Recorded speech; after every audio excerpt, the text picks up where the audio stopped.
O coeficiente de eficiência é definido da seguinte forma. O coeficiente de eficiência, COE, é dado pela quantidade de calor da fonte fria, que você consegue retirar da fonte fria, dividido pelo trabalho que foi necessário para que esse processo ocorra. O que você almeja, então, é um COE alto. Por quê?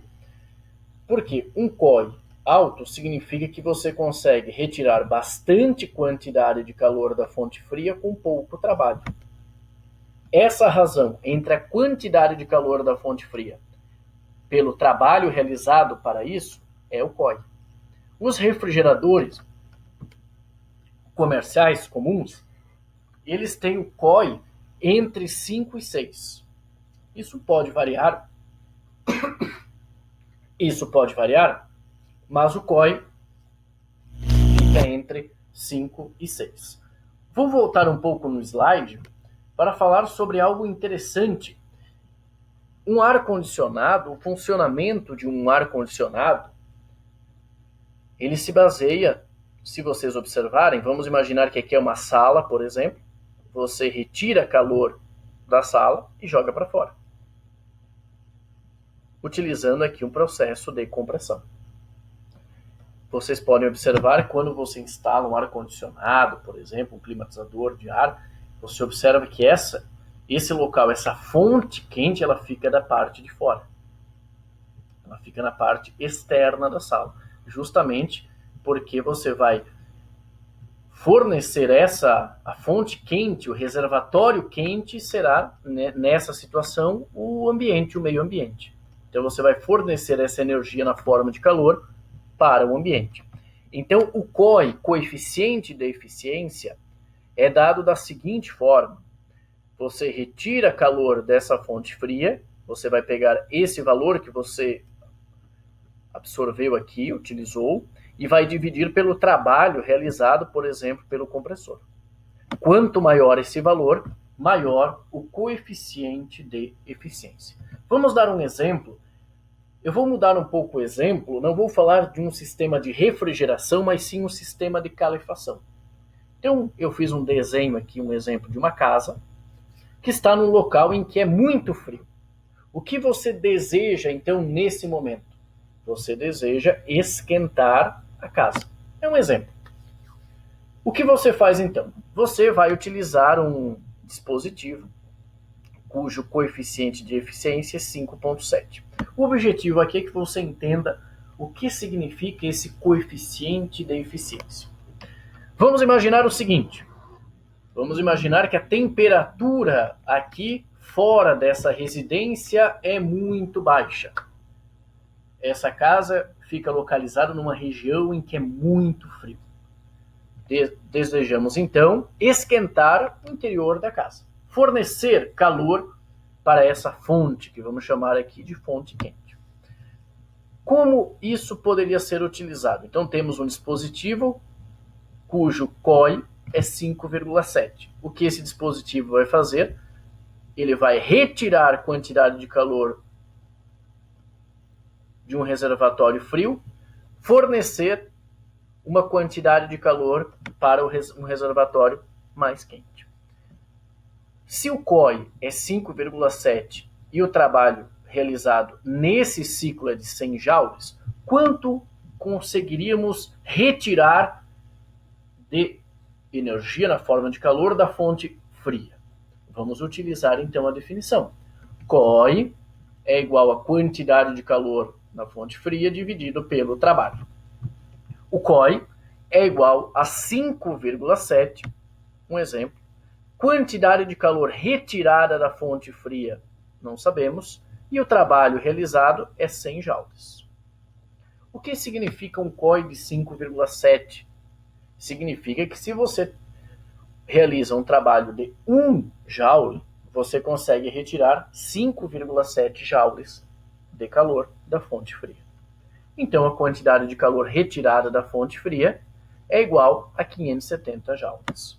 Vamos representar, então, essa situação.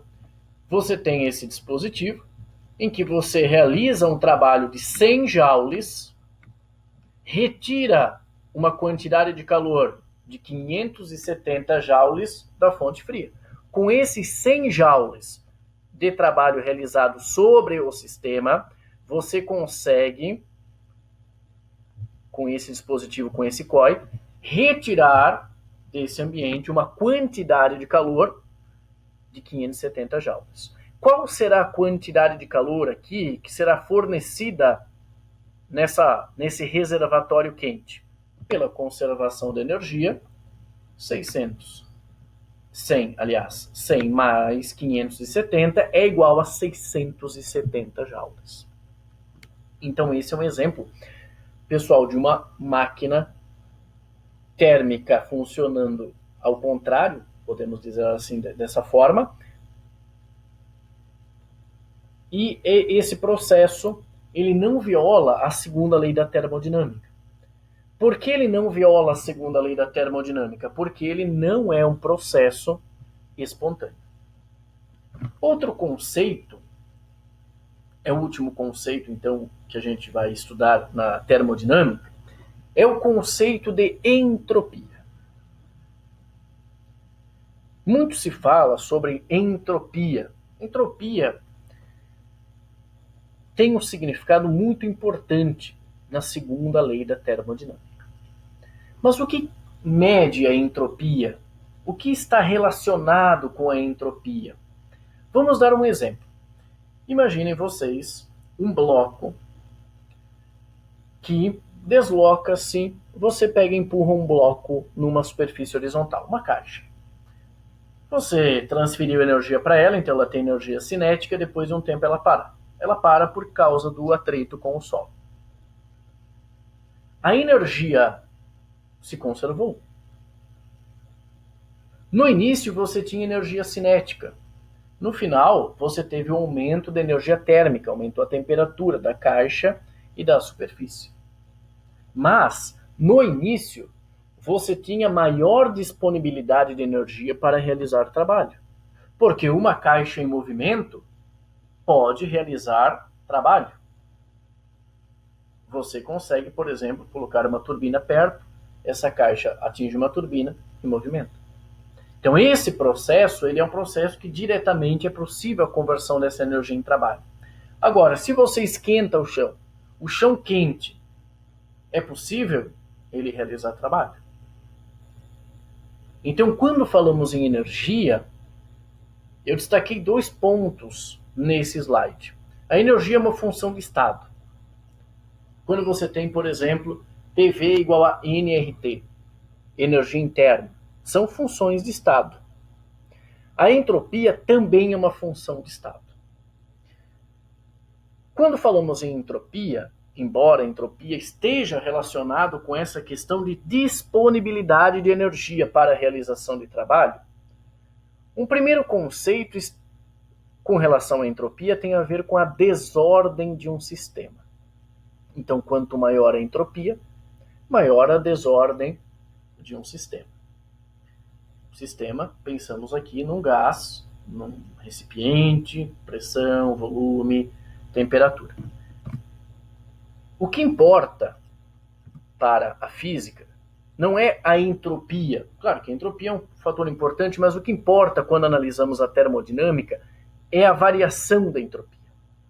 A variação da entropia, ds, é dado por dq, reversível. Esse dq, essa quantidade de calor, essa pequena quantidade de calor, não precisa ser necessariamente num processo reversível, dividido pela temperatura. Então imagine que você tem um processo em que a temperatura mantenha-se constante, por exemplo, uma isotérmica. Você tem uma troca de calor, por exemplo, uma transformação isotérmica. Para você calcular essa variação da entropia, você vai utilizar esse ds, você vai utilizar esse dq, esse elemento de calor que foi trocado, dividido pela temperatura. O que é importante você lembrar? Num sistema, seu sistema, ele recebe calor, a temperatura ela está sempre em Kelvin, então a temperatura não será nem zero nem negativa. Então, se um sistema recebe calor, esse termo é positivo, a entropia, a variação da entropia é positiva. Então, se um sistema recebe calor, ocorre um aumento da entropia do sistema. Ou seja, a desordem do sistema, ela aumenta. Se o sistema recebe calor, esta quantidade é negativa. Ou seja, a variação da entropia é menor do que zero. Então, se ele recebe calor, a entropia aumenta.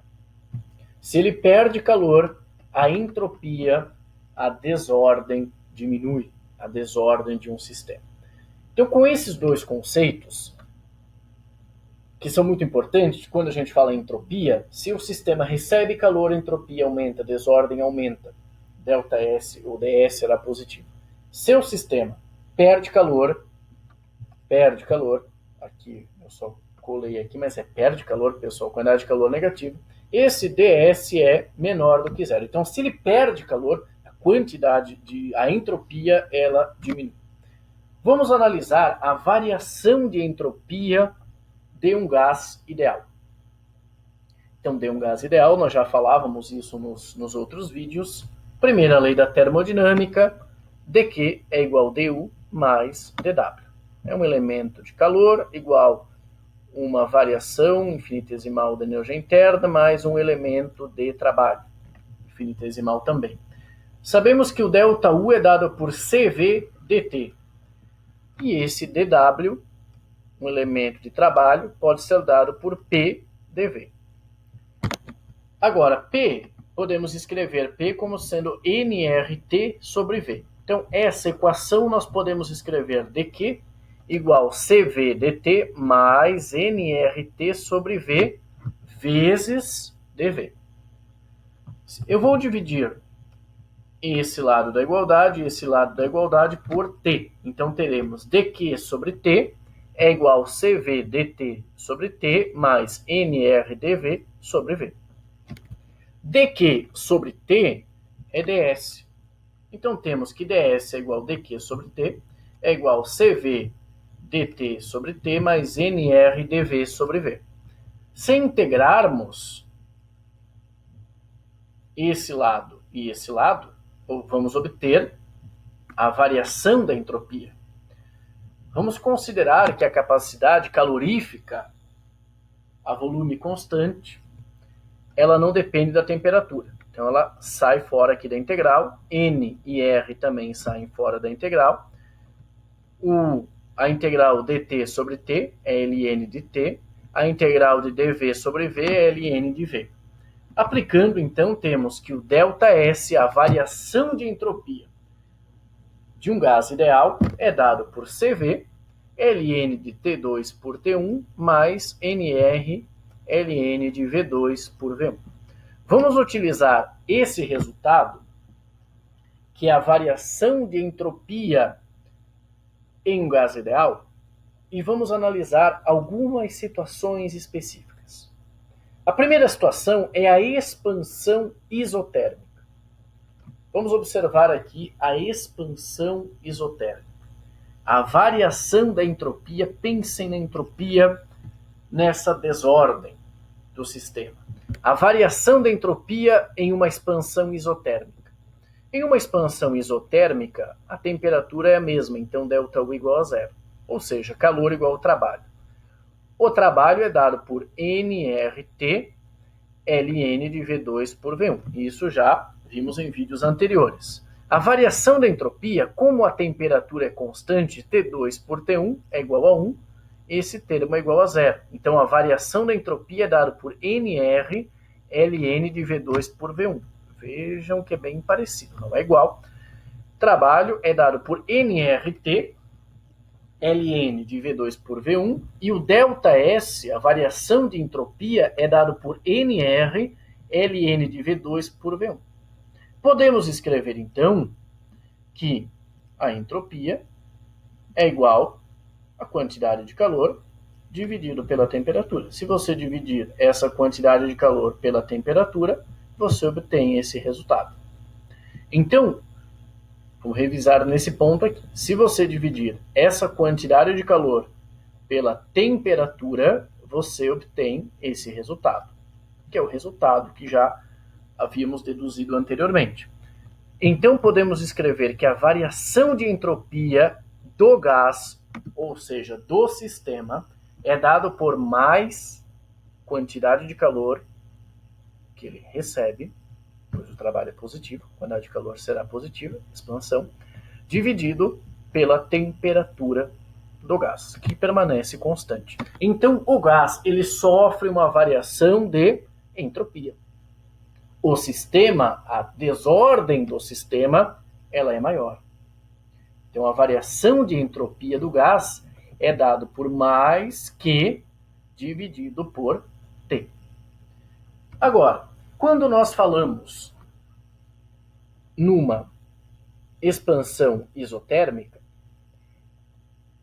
o sistema recebe calor. Mas ele recebe calor de quem? De uma fonte. A mesma quantidade de calor que ele recebe é a quantidade de calor que a fonte fornece. Então, a variação da entropia do gás, ou seja, do sistema, é dada por mais Q sobre T. A variação de entropia da fonte é dado do ambiente que forneceu aqui o calor para o gás, é dado por menos que T. Ou seja, o ambiente, a fonte, aliás, aqui a fonte, teve uma diminuição da entropia de menos Q sobre T. Na física, na termodinâmica, você vai encontrar bastante essa palavra universo. E universo significa o quê? Quando você considera o gás, que é o sistema, mais a fonte, mais essa vizinhança, isso tudo é o universo. Então, numa transformação, numa expansão isotérmica, a variação da entropia do gás é positiva, só que a variação da entropia da fonte é negativa. Vamos calcular a variação de entropia do universo, considerando que o universo é composto do gás, do sistema, mais essa fonte. Se você somar, essa variação de entropia é zero. O que isso implica? Uma expansão isotérmica é um processo reversível. Por que isso acontece? Porque a condução de calor ela ocorre de maneira isotérmica. Aqui estamos desprezando também, lembrem aquelas 3 condições para um processo ser reversível. Uma delas, tem que ter os 3, mas uma delas falava que a condução de calor deve ocorrer num processo isotérmico. A expansão isotérmica é um processo irreversível. Estou considerando processos quase estáticos e que não há o trabalho de forças dissipativas, como, por exemplo, o atrito. O que podemos afirmar sobre isso? Esse exemplo é o exemplo de um processo reversível. Podemos afirmar, então, que a variação de entropia do universo em um processo reversível é igual a zero. A variação de entropia do universo em um processo reversível é igual a zero.